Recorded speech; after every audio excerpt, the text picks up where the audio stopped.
At 55. I died of pancreatic cancer. After my death, my husband Michael grandly married his first love Sophia. My son Chris changed his surname. And they reverted the family lineage, taking everything I had. Chris and his wife Emily publicly supported Michael and Sophia, glorifying their decades-long epic love story. Turns out, throughout our 20-year marriage, Michael never stopped pining for Sophia. His journal overflowed with longing for her. The internet celebrated their romance of the century while my life became a pathetic joke. I spent years caring for in-laws, raising a son, living honorably, only to end like this. When I reincarnated, I demanded divorce. Michael dismissed me. Divorcing at our age? You'll make us laughingstocks. It's just a necklace, stop overreacting. Chris sneered, Mom. You're 50. Stop embarrassing us with this drama. Divorcing now? You're ruining our family reputation. Later when Sophia moved into my home, they begged me to return. I laughed, truth stings only when the knife twists in your flesh. This week's business trip, Chris and Emily will keep you company. Reading Michael's text, I realized I'd been reborn 5 years before my cancer diagnosis. Michael and I married through matchmaking, polite strangers who built 20 conflict-free years. On my deathbed, he tearfully vowed to protect our family. Yet within months, he paraded Sophia as his bride. I learned our marriage began during his forced separation from Sophia. He chose me not from affection, but resignation. Their decades-long affair continued through both our marriages. The world cheered their reunion while my grave chilled. Even Chris, my own son, betrayed me. Apple never falls far from the Thompson family tree. This time, I'll break free. During mid-autumn dinner, Chris and Emily arrived first. Michael entered later, arms open for our usual embrace. Look how in love they still are after 20 years. Emily cooed as Chris chuckled. I dodged his hug, citing kitchen duties. Sit. Dinner's ready. Michael produced a velvet box during dessert, found this on my trip. I pushed it aside. Let's eat first. After plates cleared, I faced him. Let's divorce. His fork clattered. Have you lost your mind? We're grandparents aged. Chris slammed his chopsticks. Way to ruin mid-autumn. Mom. What's your problem? My own son glared with disgust, same look he'd worn while erasing my legacy in my last life. I opened the jewelry box, diamond necklace glinting. Saw the receipt last week. Michael. This was bought downtown, during your supposed business trip. I pulled an invoice from my pocket and slammed it on the table. You bought this necklace ages ago. The date here shows it was purchased 2 months back. If you already had it, why lie about getting it during your business trip? Did the original recipient reject it? So you pawned it off on me? Michael. Was it fun deceiving me for over 20 years? Even when confronted, Michael doubled down. I mixed up the dates. The bracelet I bought you got lost during my trip.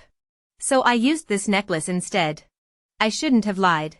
But is this really worth divorcing over at our age? Can't you act mature?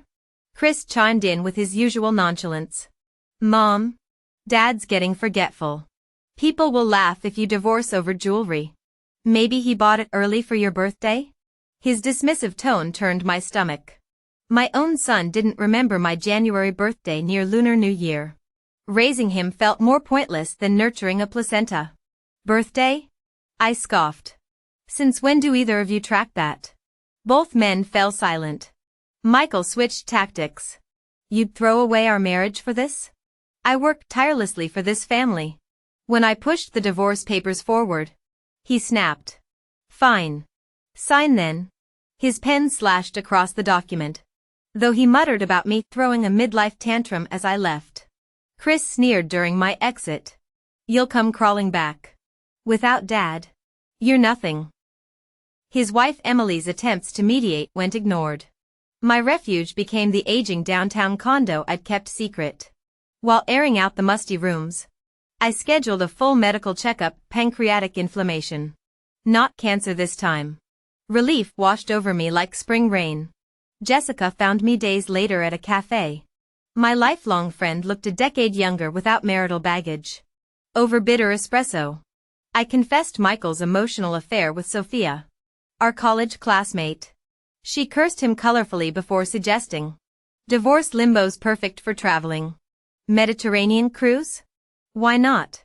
Motherhood had chained me to diapers and school lunches for 25 years. We booked a seniors tour that afternoon. Our group filled with silver-haired adventurers clutching cameras and arthritis cream. As the plane lifted off, I watched my old life shrink to dollhouse proportions below. Though our tour group is full of seniors, we act more like young people. We do all the things youngsters enjoy: taking photos, checking in at popular spots, filming videos, and trying trendy foods favored by the younger crowd.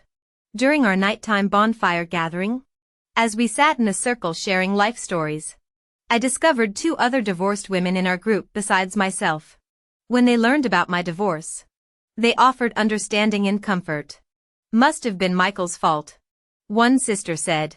"We've all devoted our lives to raising children and maintaining households. Yet men take it for granted. Nobody ever speaks up for us. I was miserable before divorcing too. Feels like I've been reborn now." Another nodded in agreement. "My daughter shamed me for divorcing at this age. Said I embarrassed her. But I couldn't waste my remaining years tolerating unacceptable behavior. Molly, we deserve to live for ourselves too." Their words eased my fears about society judging divorced women like my son Chris warned. These sisters empowered me to embrace life. During the trip, I learned to take photos and videos like millennials. Even creating a short video account where I posted clips with Jessica and our silver-haired squad. For the first time, I saw genuine smiles lighting up my face in those recordings. Both Michael and Chris noticed my posts. Michael commented, "Glad you're making friends. Come home after your trip, you've barely traveled these years." But Chris lashed out, "How can you vacation while Emily's pregnant? You'll be a grandmother soon. No wonder Dad left you." Surprisingly, his cruel words didn't hurt as expected. I immediately blocked him, unconcerned about his inevitable rage when discovering it. Jessica traveled with me for a month until the divorce cooling-off period ended. Returning home, I called Michael to finalize our divorce instead of going back. Jessica accompanied me to the courthouse, receiving icy glares from Michael, who blamed her for corrupting me. After 20 years together, this is how it ends? Michael sneered during our final meeting. Still condescending. "You're being unreasonable. Once you realize life without me is impossible, you'll come crawling back." I calmly replied, "If you're so confident, can Sophia wait that long?" His face twisted at hearing Sophia's name. "There's nothing between us," he snapped. "Don't you dare accuse me of cheating. You're the laughingstock here. Divorcing at your age." Jessica tugged my arm to leave, tossing over her shoulder, "You should hide in shame. You disgraceful old fool." Post-divorce, Jessica suggested I become a cook at her protégé's startup needing kitchen staff. Though initially nervous working with millennials, the young coworkers welcomed me warmly. Their enthusiastic compliments about my cooking, "This is amazing, Auntie," healed wounds from years of Michael and Chris criticizing my meals. The team even taught me video editing. "Your dishes look incredible on camera, you'll go viral," they insisted. Though hesitant at first, "Aren't these apps for youngsters?" I started posting cooking videos. To my astonishment, my Silver Chef Grandma account gained millions of followers within months. Now during mealtimes, I share new recipes online. Comments pour in, "Grandma's cooking always makes me hungry. Wish I had your recipes growing up." Each notification reminds me how joyfully I'm living my second act, no longer defined by others' expectations, but savoring every self-made moment. Since being blocked by me, Chris didn't give up. Through Emily's phone, he discovered I'd been posting short videos online. Still holding a grudge, he called to taunt me. "Just so you know, Michael's getting together with Sophia. We all approve. Sophia's kind and thoughtful, she treated Emily and me wonderfully. Especially Dad. She gave us expensive gifts you never bothered to. She's 10 times the woman you'll ever be." I shrugged off his gloating. The divorce was final and I'd moved on. "Good for you." I replied. Isn't this what you've always wanted? You've dreamed of Sophia becoming your mother since forever. Now that we're divorced, your father can finally be with his mistress openly. Better this than him getting caught keeping her on the side while still married. At least she won't lose her job as a homewrecker before retirement. Chris snapped. Is that a threat? If you dare mess with Sophia, I'll never forgive you. Don't think being my mother gives you any right, you're not half the woman she is. You'll regret this. I hung up without waiting for his curses. From the abrupt dial tone, Chris swore loudly. Hearing the commotion, Michael entered the living room. Were you talking to Molly? Did you tell her about Sophia and me? What did she say? Bet she wants me back. That woman's always been all bark no bite. Can't believe she divorced me over some necklace drama after watching those stupid videos. Chris tossed his phone on the couch. Legs sprawled arrogantly. She couldn't care less. When I told her you're marrying Sophia, she said good riddance so your mistress doesn't have to hide anymore. What kind of mother abandons her family? You spoiled her rotten for 20 years, made her think she could get away with anything. Michael suddenly kicked a chair, startling Chris. The noise brought Sophia hurrying in, mistaking this for father-son conflict. She soothed Chris. Your dad means well. Why don't you head home? I'll calm him down. Chris tried explaining but faltered under Michael's glare, quickly leaving. Alone with Michael, Sophia touched his arm with practiced gentleness. Fighting with Chris? He's grown now, you can't keep scolding him like a child. Michael shook her off and locked himself in the study, leaving her uneasy. That night, Sophia combed through my social media. Amid cooking videos, she found comments from Chris and Michael begging me to return. Clenching her phone, she realized her grip on Michael was slipping.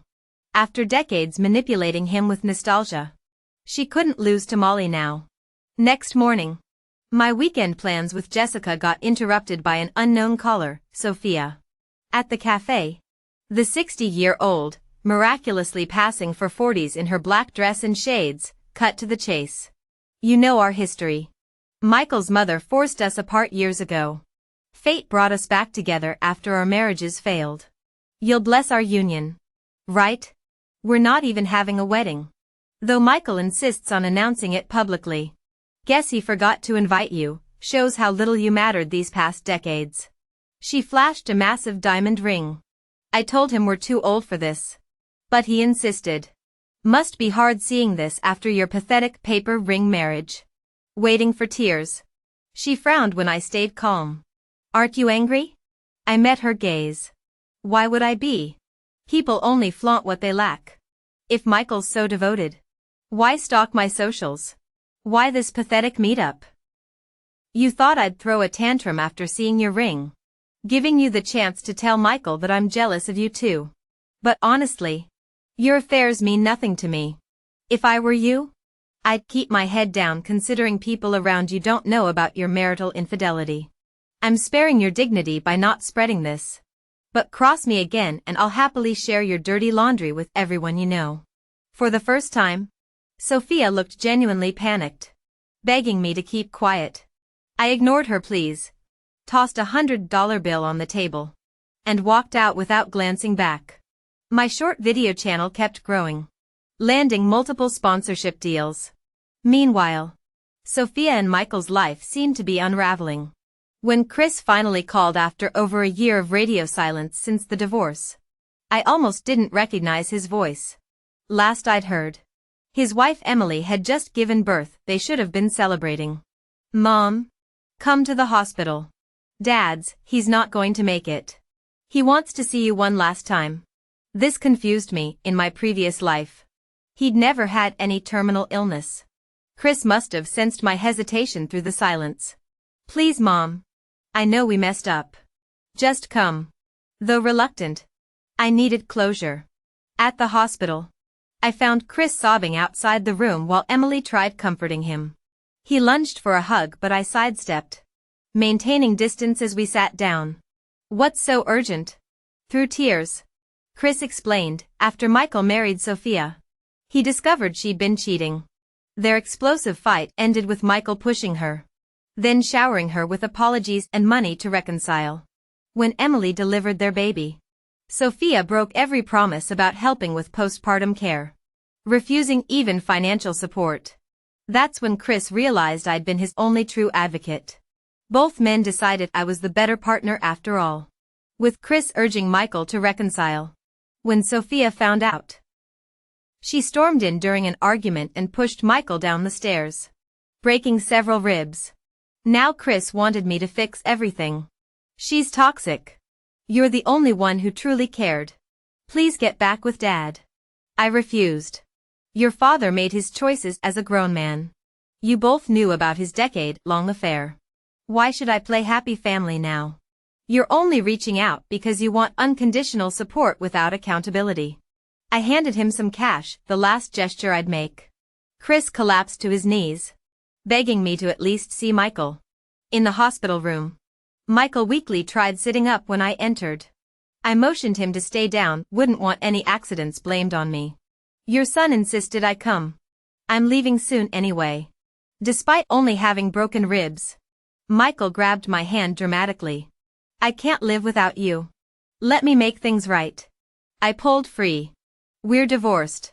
You married your precious college sweetheart. Shouldn't this be your dream come true? You're nearly 60, take responsibility for once. The door burst open as Sophia stumbled in, screeching, Molly Brown, you shameless homewrecker. We're married now. I ignored her, turned to leave as she threw herself at Michael's bedside. I didn't mean to break your ribs. Let's take that European tour after you recover. I'll help with the baby. Michael kept staring at me, but I walked out without looking back. Some love stories are better left unfinished. When I heard about Sophia again, my friend Jessica told me that Sophia and her husband had never actually divorced. She'd been having affairs while still married the entire time. Sophia's husband had a violent temper. Their marriage initially fell apart because of his domestic violence, which drove her to reconnect with Michael. After discovering their affair, he confronted Michael directly and beat him severely. Sophia herself was pushed down the stairs by her husband, leaving her paralyzed, though he was eventually arrested. The scandal became public knowledge. Everyone finally understood that the so-called golden couple's grand reunion was just two married people cheating on their spouses. The real punchline? Sophia never actually divorced her husband, and her marriage certificate with Michael was fake. When Michael passed away at the hospital, my son Chris asked me to attend the funeral. I declined. But since he's still my child, I told him he could come to me for humanitarian assistance if he ever faces difficulties, though that's the extent of it. All my assets will be donated to the state after my death. Not a penny left to him. Chris respected my decision. I cooked another full meal and watched the young people hustling in the studio, thinking to myself once more how wonderful it is to be alive. Who knows how many years I have left? But this lifetime has already been vibrant enough. And the world remains beautiful.